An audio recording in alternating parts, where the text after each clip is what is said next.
মাননীয় স্পিকার, আমাদের ব্রাহ্মণবাড়িয়া জেলার সরাইল উপজেলার 9টি ইউনিয়নে প্রায় 3.5 লক্ষ মানুষের জন্য একটি হাসপাতাল আছে যেটি মাত্র 50 শয্যা বিশিষ্ট, এবং সেই হাসপাতালটা নিজেই একটা রোগীর মতো, কারণ এখানে প্রয়োজনীয় সংখ্যক চিকিৎসক, কর্মচারী, চাহিদা মাফিক ওষুধ, অত্যাধুনিক যন্ত্রপাতি, এই সকল কিছুর সংকট বিদ্যমান।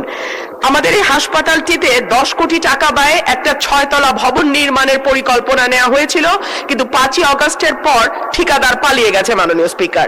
সো এখন ওই পুরনো দোতলা যে ভবন, যেটি এমনি মানে ভবনটি দেখলেই রোগাক্রান্ত মনে হয়, সেই ভবনটিতেই কাজ চালানো হচ্ছে।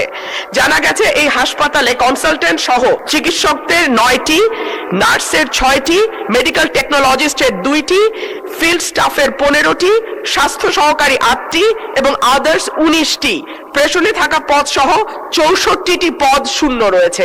সুতরাং মাননীয় স্পিকার, ধন্যবাদ মাননীয় সদস্য।